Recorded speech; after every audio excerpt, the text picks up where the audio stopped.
하나님 아버지, 오늘도 귀한 기도의 시간을 허락하심을 감사합니다. 주님의 말씀을 따라 기도의 자리로 나가기 원합니다. 성령께서 우리를 인도하여 주옵소서. 예수님 이름으로 기도드립니다. 아멘. 찬송가 390장 하나님께 찬양드립니다. 예수가 거느리시니 즐겁고 평안하구나. 주야의 자고 깨는 것 예수가 거느리시네. 주날 항상 돌보시고 날 친히 거느리시네. 주날 항상 돌보시고 날 친히 거느리시네. 때때로 괴로움 당하면 때때로 기쁨 누리네. 풍파 중에 지키시고 평안히 인도하시네.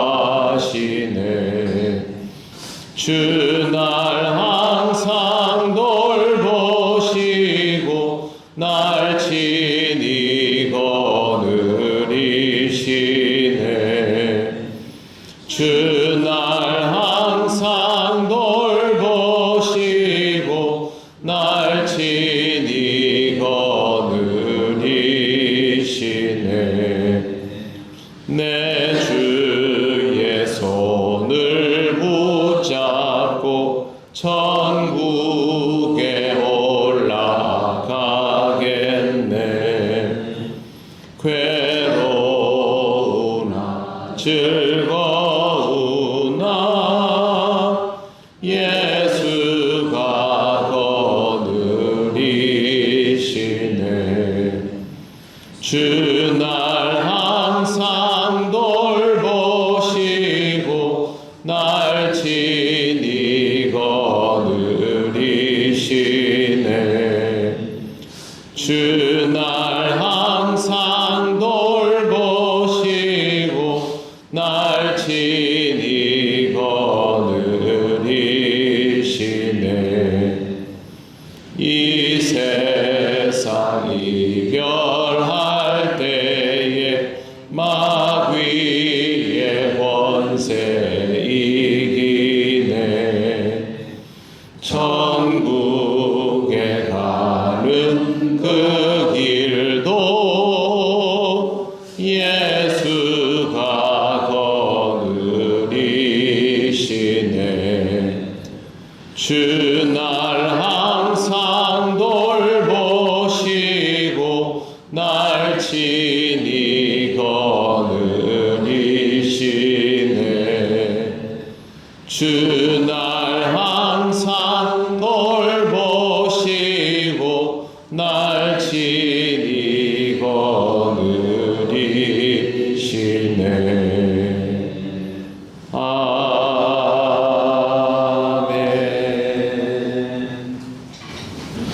하나님 말씀 사도행전 14장 27절 28절입니다.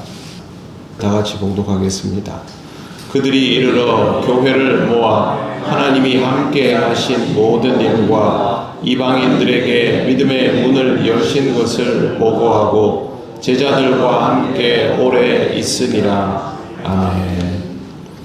오늘 말씀에서 제일 먼저 보아야 할 표현은 교회를 모아입니다. 교회를 모아는 성도들을 모아서 교회 모이게 했다 그런 뜻이 아니라 교회들을 모았다라는 뜻입니다. 이 말은 사람들을 모아서 집회를 가졌다라는 의미로 해석할 수 있습니다. 선교사들이 선교를 다녀오고 나서 선교 보고를 하기 위해서 성도를 모은 것인데 그냥 그 안디옥 교회 사람들만 모은 것이 아니라 그 주변에 있는 이제 생겨나기 시작한 교회들이죠. 할 수만 있다면 그 사람들을 다 모아서 선교 보고를 한 것입니다. 선교 보고의 주안점은 우선 하나님이 행하신 모든 일입니다. 직역하면 하나님이 그들과 함께 행하신 모든 일이라고 할 수 있습니다. 선교를 떠난 사람은 바울과 바나바이지만 그들의 행보가 선교이도록 해주신 이는 하나님이십니다. 그들이 한 것은 그곳을 다니면서 하나님의 역사와 함께하는 것이죠. 선교라는 것은 선교사가 무언가를 이루는 것이 아니라 하나님께서 그곳에서 이루실 일들에 선교사가 함께하는 것이 선교임을 여기에서 확인할 수 있습니다.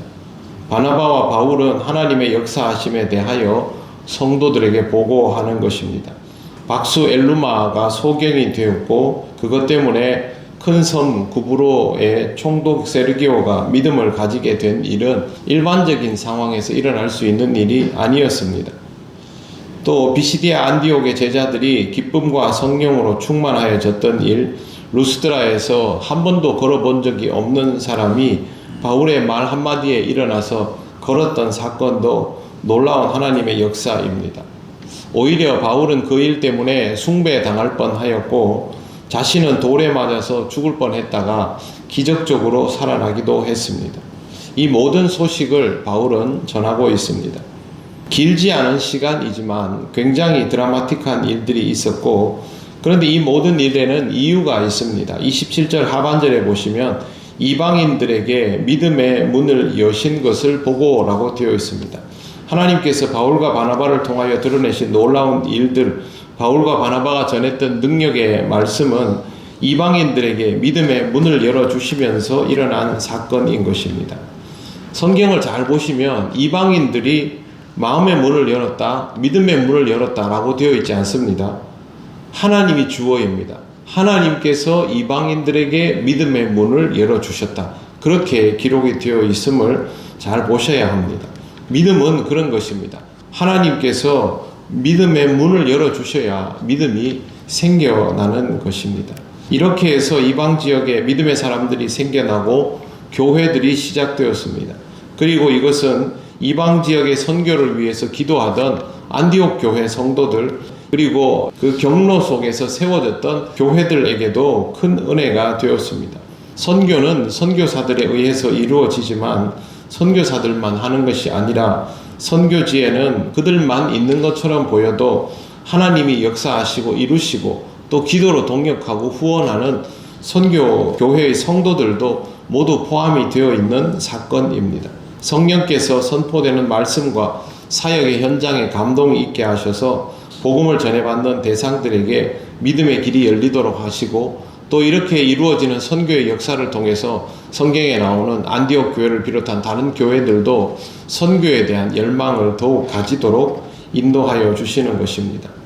교회는 선교사를 파송하고 그들을 후원함에 있어서 선교 사역에 동참하고 기도하면서 선교 사역에 대한 동질감을 가지게 됩니다. 선교의 형태는 굉장히 다양할 수 있지만 중요한 것은 이 과정을 통하여 복음이 뿌리 내려지는 것이고 이것을 통해서 선교지를 돕고 선교사를 돕는 교회들이 더 건강해진다는 것이 중요합니다.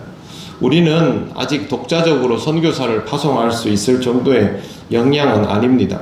그러나 그런 역량이 되지 않는다고 해서 선교의 마음을 가지지 않아도 될 것은 아닙니다. 오히려 그런 역량을 갖출 수 있는 교회가 되기를 소망하면서 하나하나 선교에 적응해 나아가야 합니다. 물론 선교사를 파송한다는 것이 경제력을 갖추는 것만을 의미하지는 않습니다. 선교사들과 함께 선교할 수 있는 믿음을 가진 교회가 되는 것이 더 중요한 일입니다. 이를 위하여 우리가 지금 할 일은 우리가 돕는 선교지를 위해서 기도하고 선교사님들을 위해서 기도하고 영으로 함께 하는 것입니다. 우리는 이 과정을 하나하나 밟아 나가고 있습니다. 항상 선교에 대한 소망을 가지시기를 바랍니다. 오늘은 우리가 돕는 선교사들 그리고 그 지역을 위해서 기도하고 하루를 시작하시기를 권면합니다. 그들의 사역 위에 하나님의 놀라운 역사가 드러나기를 그 지역민들에게 하나님께서 믿음의 길을 열어주셔서 온전히 복음이 토착화되고 그들 스스로 복음을 전하는 역사가 이어지기를 기도해 주시기를 바랍니다. 그리고 우리 교회가 이런 선교적 사명을 더욱 감당할 수 있는 교회가 되도록 우리의 방법이 아닌 하나님의 방법대로 선교 사역을 받아들여가는 교회가 될 수 있도록 기도해 주시기를 바랍니다. 모든 교회가 선교적 사명을 감당하고 있으니 우리도 어떻게든 이 숙제를 해야 된다라는 그런 마음보다는 정말 믿음으로 기뻐하고 선교사들과 함께 영으로 동역할 수 있는 그런 교회가 된다면 우리의 신앙도 이 선교적 사명을 통하여 더 좋아질 것입니다. 거듭 말씀드리지만 우리가 하는 일이 아닙니다. 하나님이 하시는 일에 우리가 참여되는 것임을 꼭 기억하시기를 바랍니다. 28절 말씀은 아주 짧습니다. 제자들과 함께 오래 있으니라. 여기에 나오는 제자들은 12제자를 말하는 것이 아니라 교회 공동체를 통해서 세워진 제자들을 말합니다. 그런데 이 제자들과 함께 오래 있었다라는 말은 성도의 교제를 나누는 정도가 아니라 신앙의 교육이 꾸준히 이루어졌다라는 것입니다. 바울과 바나바가 선교 사역을 하면서 열심히 복음을 전했고 또 많은 일들을 경험하였고 그리고 돌아왔지 않습니까? 그러면 바울과 바나바에도 영적 성장이 굉장히 있었죠.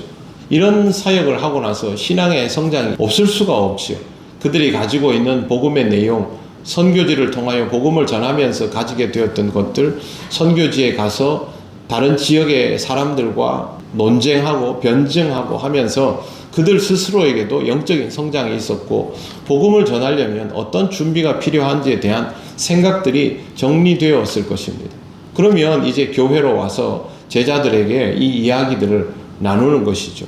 성도가 복음을 어떻게 가져야 하고 그 복음을 어떻게 선포해야 하며 이런 복음에 대한 준비가 왜 필요한지에 대한 이야기가 구체적으로 주고받아지고 그런 과정들이 본문에 나오는 제자들과 함께 오래 있었다라는 뜻입니다. 교회는 양육을 중요하게 생각해야 됩니다. 어른 아이 할 거 없이 양육에서부터 한 발짝 물러서 버리면 신앙적인 성장은 없습니다. 목사가 되면 아니면 장로가 되면 권사가 되면 어느 정도면 괜찮지 않을까 그런 거 없습니다. 우리는 하나님이 부르시는 그 순간까지 공부하고 또 공부해야 됩니다. 그리고 우리의 부족함들을 계속 발견하고 개선해 나가야 하고 무엇보다 이런 것들이 복음적이고 신앙적이고 영적이어야 합니다. 그렇지 않으면 우리의 성장은 멈춰지고 신앙의 성장이 멈춰지는 그 순간부터 사람은 어리석어지고 교만해집니다. 그래서 사랑하는 성도 여러분, 항상 성경을 열심히 읽으시고 신앙에 관한 모든 양육과 훈련의 과정들에 적극적으로 참여하시고 배움과 익힘을 통해서 영적인 성장을 이루어 가시기를 바랍니다. 이번 토요일부터 시작하는 서리집사들 함께 하는 공부도 물론 그 전날 금요 기도회도 있고 또 새벽에 나온다는 것이 부담이 될 수 있지만 공부를 통해서 신앙이 성장할 수 있다라는 생각을 꼭 하면서 참여하기를 제가 부탁을 드렸습니다. 공부를 끝낸 분들도 마찬가지입니다. 항상 신앙은 배우고 익히고 그것을 통하여 기도하고 소화해내면서 성장하는 것임을 잘 기억하시고 우리 교회가 양육을 통하여 함께 성장할 수 있는 교회가 될 수 있도록 기도해 주시기를 바랍니다. 기도드리겠습니다. 하나님 감사합니다. 하나님께서 오늘까지 우리를 인도하시고 우리에게 신앙의 성장을 주신 것을 감사를 드립니다. 우리는 아직도 많이 부족하고 미숙하오니 주의 말씀을 따라서 기도의 자리로 나아가며 깨닫고 또 얻는 그대로 신앙의 성장을 이루어 가기를 원합니다. 양육이 이루어지며 그 양육을 통하여 복음을 온전히 소유하며 그 복음을 선포하고 복음을 선포하는 선교지를 온전히 지혜로운 마음으로 도울 수 있는 우리 교회가 되게 하여 주옵소서. 우리의 부족함으로 인하여 있는 모든 일들을 주님의 은혜로 채우시고 덮으시며 하나님이 기뻐하시는 교회로 또 하나님이 기뻐하시는 성도로 거듭나게 하옵소서. 하나님 오늘의 모든 일들 주님께 맡겨드립니다. 무더운 날씨지만 우리 모든 성도들의 건강을 지켜주셔서 종일토록 피곤치 않게 하시고 하나님의 은혜로 기쁨의 삶을 살게 하옵소서. 예수님 이름으로 기도드립니다. 아멘. 하늘에 계신 우리 아버지, 아버지의 이름을 거룩하게 하시며 아버지의 나라가 오게 하시며 아버지의 뜻이 하늘에서와 같이 땅에서도 이루어지게 하소서. 오늘 우리에게 일용할 양식을 주시고 우리가 우리에게 잘못한 사람을 용서하여 준 것 같이 우리 죄를 용서하여 주시고 우리를 시험에 빠지지 않게 하시고 악에서 구하소서. 나라와 권능과 영광이 영원히 아버지의 것입니다. 아멘.